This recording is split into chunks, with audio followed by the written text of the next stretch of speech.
নমস্কাৰ, এইডাল number balance. এই নাম্বাৰ বেলেঞ্চৰ সহায়ত আমি বিভিন্ন ধৰণৰ এক্টিভিটি যেনে যোগ, বিয়োগ, পূৰণ, হৰণ ইত্যাদি কৰিব পাৰোঁ। এতিয়া চাওকচোন, এইডাল বেলেঞ্চ হৈ আছে, তাৰমানে দুয়োফালে সমান আছে। এতিয়া এটা ফালে আমি 7 দিলোঁ আৰু আন এটা ফালে আমি 4 দিম।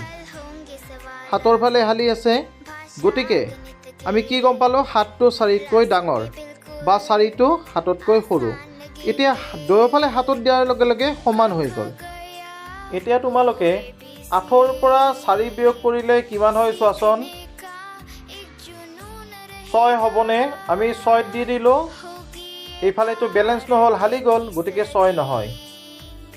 2 হয় নেকি? আমি 2ত দি চালোঁ, তেতিয়াহ'লে কি হ'ল, 8ৰ ফালে হালি গ'ল, তাৰমানে 2ও নহয়। 3ত দি চাম, 3 হয় নেকি? 3ও নহয়, কাৰণ 8ৰ ফালে হালি আছে। 4ত দি চাম, 4ত দিলে কি হ'ব এতিয়া? 4ত দিলে বেলেঞ্চ হৈছে, হয়নে? তাৰমানে 8ৰ পৰা 4 বাদ গ'লে কিমান হ'ব? 4। 8ৰ পৰা 4 বিয়োগ কৰিলে 4। এতিয়া আমি কি অংক যোগ কৰিলে 10 পাম সেইটো চাম। 4 আৰু 6 যোগ কৰি দিলোঁ 10। 5 আৰু 5, তাৰমানে দুবাৰ 5 দিলোঁ, বেলেঞ্চ হৈ গৈছে, গতিকে 10 হ'ব। 6 আৰু 4 10, 1 আৰু 9 10 হ'ল। 2 আৰু 8 10, 3 আৰু 7, 3 আৰু 7 যোগ কৰিলে 10,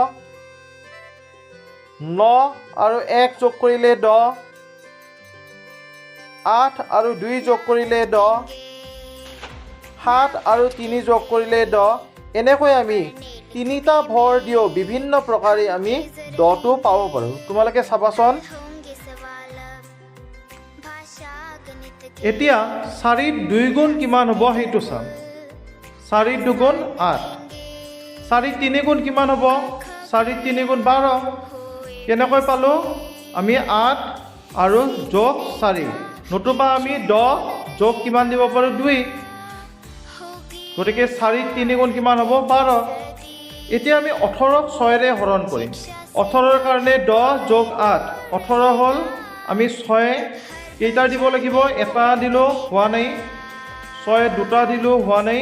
6 তিনিটা দিলোঁ, বেলেঞ্চ হৈ গ'ল, তাৰমানে 6 3 গুণ 18। এতিয়া আমি 15ক হৰণ কৰিম কিহেৰে? 5ৰে। 10 যোগ 5 15 হ'ব। আৰু এতিয়া 5 কেইবাৰ দিম চাবা। এইবাৰ দুবাৰ আৰু এই 3বাৰ। চোৱাচোন, বেলেঞ্চ হ'লনে? বেলেঞ্চ হৈ গ'ল। গতিকে 15ক 5ৰে হৰণ কৰিলে ভাগফল কিমান পাম? 3। এতিয়া আমি 21ক 7ৰে হৰণ কৰিম। 21ৰ কাৰণে 10 যোগ 10 যোগ 1 21 হ'ল। এতিয়া আমি 7ৰে কেইবাৰ যাব? এবাৰ, দুবাৰ, এয়া 3বাৰ। বেলেঞ্চ হৈ গ'ল। আজিলৈ এৰিলোঁ, ধন্যবাদ।